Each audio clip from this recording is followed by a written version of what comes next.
introduce that knuckle right there, Leo, you can actually see that it's a nice little like point where I can sink in. So see the difference there? Yeah.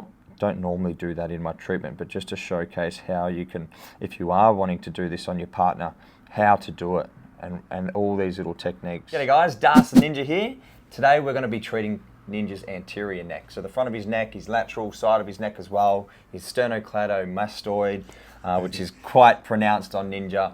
But first of all, before we get into that, I'm going to go over and talk about our anatomy trained stuff. So Leo, come over here. I'm going to show you how connected we are, right? So our neck is connected all the way down to our foot when we're considering our fascial system. So this is our superficial front line. You can see over here in particular that at the back of our skull, we have connections from right under the ridge of our base of our skull all the way through the front of our chest, coming all the way to the tips of our toes, like right on the end of our big toe. And then when we look at our deep front line, you can actually start to see how many layers there are all the way in our masseter, our temporalis, like our head, but also look at all those different layers in through our ribs, our psoas, our groins, our internal part of our hip, our groins, yeah, and our tibia, all the way into the medial part of our ankle. So there's a lot of relation when we're talking about our neck. We're not just considering the neck, we're also thinking maybe we've got tightness in the front part of our body, in our adductors, and how treating here can help the function of the rest of our body.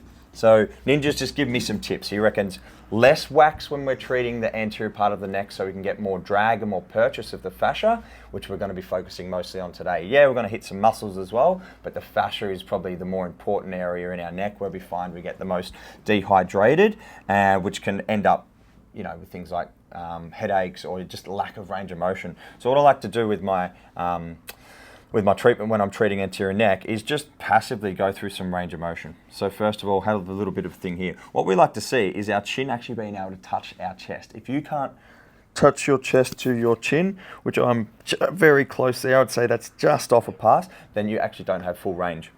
Sorry for interrupting your video, guys, but I want to talk to you about the MMT Online Academy. So you might have been looking at Ninja and I doing our stuff for a long time now thinking, how good would it be to work at MMT? But you might be overseas. This is your chance to get exclusive content updates from us every single day to make you a better practitioner, more new customers, better results, and skyrocket your income. So if you want to be on the inner sanctum, get into the Academy. All you got to do is dedicate 5 minutes a day to making yourself better, and it's just 28 bucks per month. How good's that? $7 a week. Let's go! Ninja's lacking a bit there. Then with our rotation, actively, you want to be able to get your chin over your collarbone there, which Ninja's pretty good. And this way is pretty good there. Look at that SEM, look at how pronounced that is. And then lateral flexion, which passively, Ninja's nice and relaxed. We go ear, you want to be able to touch that shoulder. Ninja's actually got really good range. A lot of clients that I see, well, I guess they're coming into me because they've got stiff neck or something, but a lot of them really don't have that same range. And then what we can do is look at the atlas and, cervical spine? Nah, what's the top of it called? Occiput? No. I can't think of the two joints here of our axis, atlas and axis. Thanks, cameraman. We got there in the end. We'll have to cut that out and get rid of the crap. No. But to test full flexion, what we do is we rotate and then we flex at our atlas, okay? And opposite for that as well. So we rotate and then test flexion, which Ninja's actually pretty good. And then we can do opposite to that, which we flex and then test rotation. So he's actually limited there in his atlas and axis, which is the top part of our spine, which, yeah, we can actually focus on that. So let's have a go at trying to improve that. First of all, we'll do a little bit, I'm just going to put a tiny bit of wax on my knuckles so we get a little bit of a drag, but barely any at all. Just, it's mostly moisturizing my hand, really. So what I like to do is I'm going to start with my knuckles and connect right in behind the ear, because a lot of times people get discomfort or pain or tightness. It comes from like the origin sites, these points of the muscles, the tendons where they start in behind the bone. And you saw on that fascial anatomy trains chart that we could see that it actually connects right up here. So we actually could have started up there, but yeah, getting a good purchase on the base of the skull. Really easy with Ninja because he doesn't have hair, so there's none of that stuff getting in the way. It is challenging for females or males with longer hair to do this stuff, so it's actually probably the best one to watch. So getting really good purchase there. I can sort of see that if I use that knuckle right there, Leo, you can actually see that it's a nice little like point where I can sink in. So see the difference there? I don't normally do that in my treatment, but just to showcase how you can, if you are wanting to do this on your partner, how to do it. And all these little techniques are going to really help. And I also might just add a little bit of support with this hand to get that drag, maybe a little bit more comfort. Without even really knowing, my knee here is supporting his head as well, so there's no room for any, I don't know, confusion with your treatment of, you know, pushing him in directions that aren't comfortable. He feels really safe. There we go, all the way down. Oh. And I'm not putting his neck fully on stretch, because that's going to be a little bit more, a little bit nastier to receive. There's a little bit of a, you know, counterflex here. Hello, Patreonos! Patreonos! Check out our latest Patreon releases. What? He's there. Come on, show your legs. Fight. It's my turn. Right, I'm done. Patreono pole dancing for you. Oh, yeah, I'm going. All right, grab him. To join, click the link in the description. And then working it out all the way down and across into there. Okay, let's go away from the knuckles. Let's have a little bit of, oh, did you feel that little crunch up in there, man? Little, yeah. A little bit of something in there. So let's use our fingers. I'm actually going to be doing quite a bit of a drag here. So finger there, similar sort of direction and area that we're treating. And then just drag that fascia. Oh. Our neck has a lot of nerve coming out of the cervical spine. We have our brachial plexus that run through here. So we're not trying to aggravate or irritate those nerves, but you are actually influencing how your body communicates with each other as well. So you're actually going to loosen off the muscles and the fascia that can be, I guess, jumbling up those nerves, or like compressing them, or pushing on them, the adhesions. So just go really slow. That's a nasty spot there. We don't have to aggravate that and push any further. We can just have a little bit of a wedge in there. See if we can feel like more of his transverse process. Yeah, oh, a bit of a kink. It's good. It's good. And then, yeah, just have a little bit of a, like I'm connected to more of those transverse processes. We have our spinous processes, which are the lumpy bone that you feel on the back of your neck, and then the transverse go out the side. So they've got all different attachments in there as well. So use my thumb now. Have a little bit of a feel. Push his head and just shorten it, so it's probably a bit easier to receive. If I laterally flex that, you can see that that's taking the slack out of there, and it's probably much easier to receive than having it on stretch. But it's okay to do both. Oh.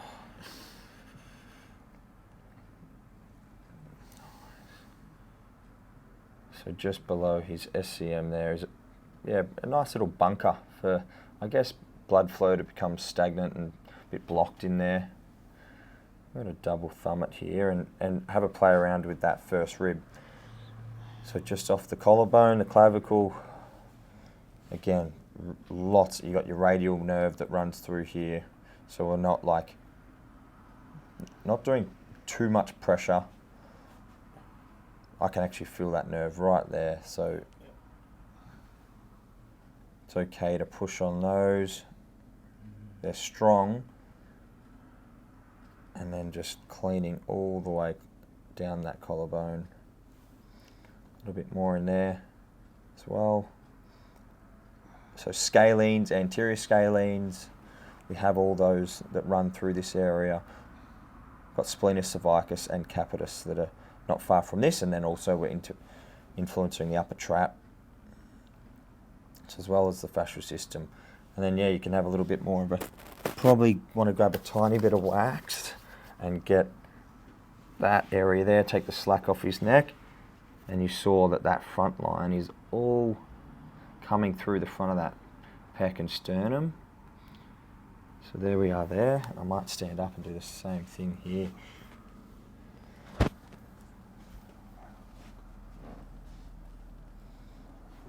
So tracing pec, tracing the sternum, pulling that shoulder back, making sure that that shoulder's sitting in a nice neutral position there. And then coming all the way down. Oh. A few little speed humps there, going really slow, but my pressure is consistent. I'm going to use my pisiform and actually like connect in with that. So our ribs do have a little bit of give. We find that give, we get to the bottom of it, and then we clean the bottom of the barrel. Clear it out.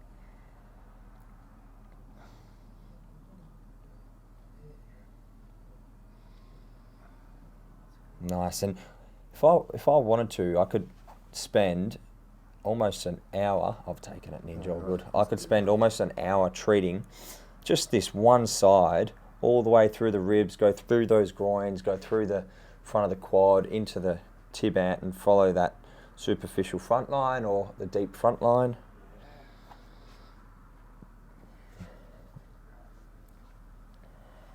But for the sake of this, I did want to come back and have pay a little bit of attention to this SEM. So you can see we can give that a pinch and a hold. And again, he can already see just by Ninja squinting his eye that that's enough to, you know, I don't need to really squeeze it and aggravate it and, you know, put him through his paces just for the sake of hurting somebody and trying to be deep. There's got to be methods to it, and it can just be a little pinch, a little bit of a shimmy back and forth to hydrate that tissue. Get a little bit higher, do the same, and then maybe we squeeze it and trace it all the way down.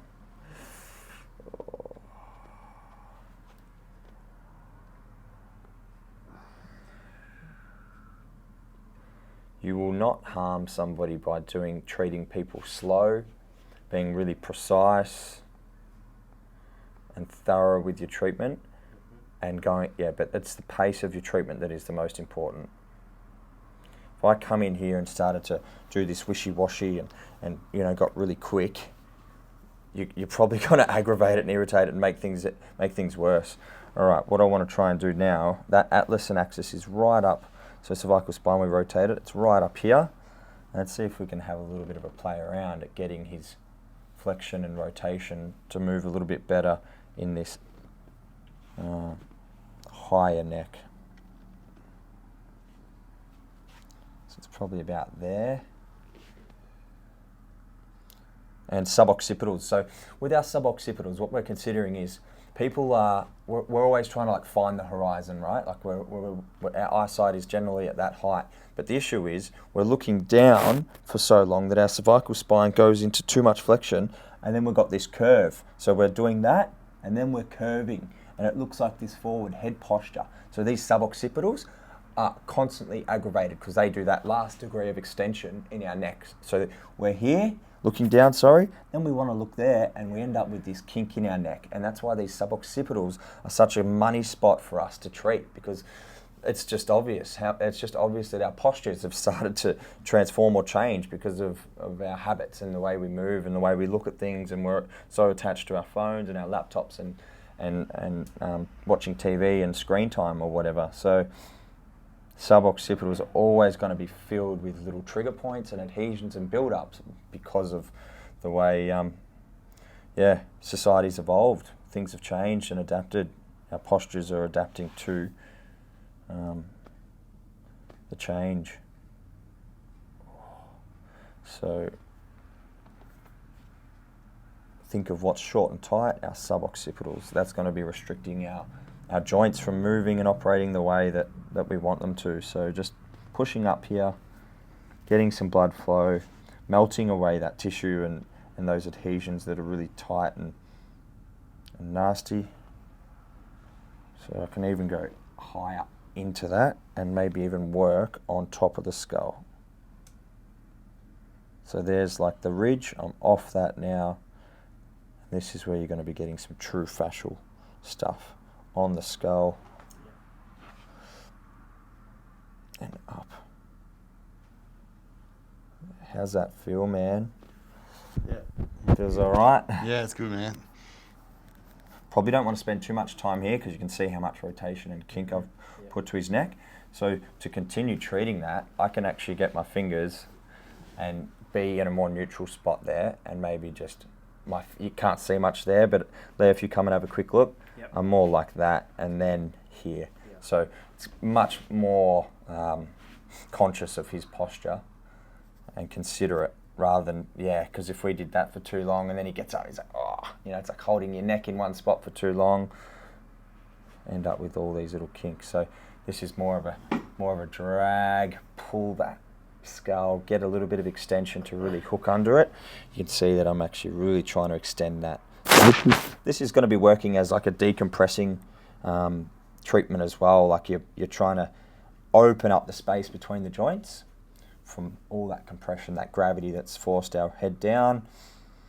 The weight of our heads gets heavier and heavier every degree that we sit more forward. So I think our head is about 8 to 10 pounds, depending how big your melon is.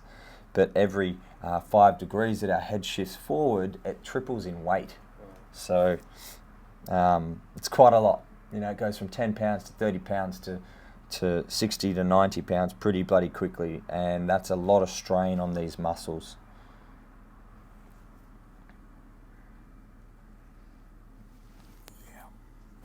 That's my main spot. That's your main spot. Really good. Personally, right up in there. Really good, right up in there.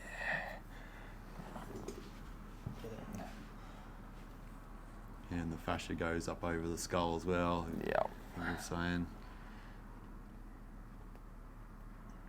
We did Jason and I did a video, if anyone's interested in watching it, on all the muscles on the head and the bit in between that's like a bridge, a fascial bridge to the muscles in the front of the head. So fascinating. Yeah, we've got muscles everywhere. We don't even know how deep and how many layers and how they just continue. That fascial continuum continues over the parts of our joints, covering our joints, the retinaculum, it's holding things in space. So I want to get into that spot there for an injury. Oop. There, man. There. Spot on. Spot on. Yeah. So just holding that and allowing him to, breathe and just close his eyes. He's probably going into, seeing things in the darkness that are allowing things to open up. I don't know, it's a different way to consider things, but when you're getting this treatment, you can, have this like psychological release as well, where channels are starting to open up, neural pathways, be quite intense. Maybe it's just really relatable to the pain or discomfort that you've been feeling in the past days, weeks or months. So that's cool as well. There it is. Yeah. Hold, push. So my direction's up, and then we're going to scoop it out. A lot of it's just been up at the moment, so I'm going to have to go down here and then a scoop. There it is. Slow, connected. Oh, and I felt a little crack in there. Yeah, that's good. So just a movement of the joint. That's all right. We would have had a little gas release, a little vacuum pressure release, and again. Yeah. It's crunching a bit. Crunchy little. Another one. Yeah, it's all going nuts in here. It's brilliant.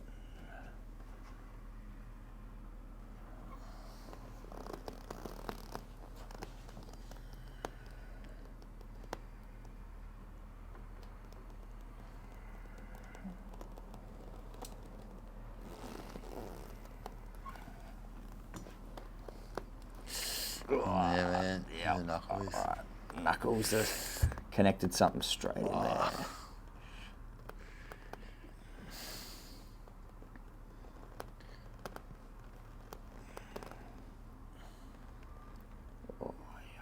Just going slow. I'm hardly even moving my knuckles. It's just the tissues allowing me through there.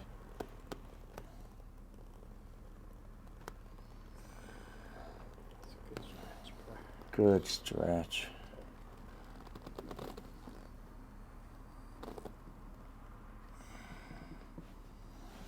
Oh, am I getting back on track?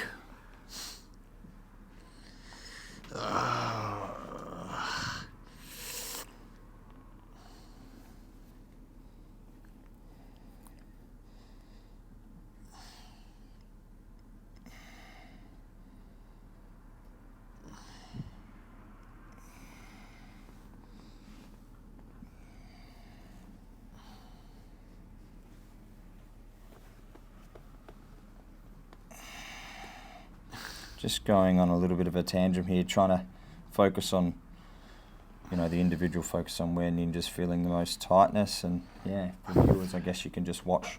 We're just watching on there. Yeah. It's cool. Yeah. So I'm feeling like a little solid adhesion. It feels quite big actually, like 20-cent piece, like a coin. And just melting it away.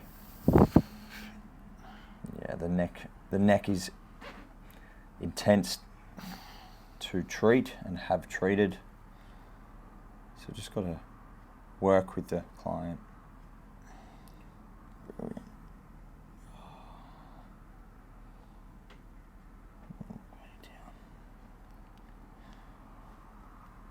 Oh. Yeah, it's that same spot, isn't it? Right there. It's like suboccipital into the splenius cervicus. Yeah. Really cool. Nice little crack in there again. Cracking up, aren't I? Yeah.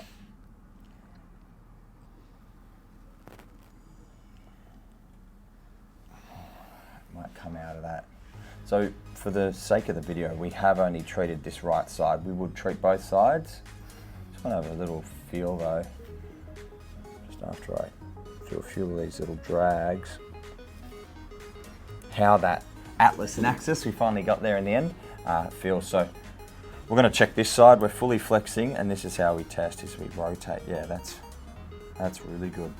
That feels good. And then the opposite to that was rotating and then flexing. Yeah, so you can see that his chin, yeah, if we bring that down, so we fully rotate, which has got full range, and then tuck, which is awesome. So if you've got neck pain, tightness, it might be fascially related. It could be adhesions in your atlas and axis. Go on a little bit of a treatment, try it on your partner, see how you go. Otherwise, book in with one of our staff members here at MMT and we'll fix you up. Have a good chat in the meantime, and yeah, we'll see you next time. Thanks for watching. Done. Bye.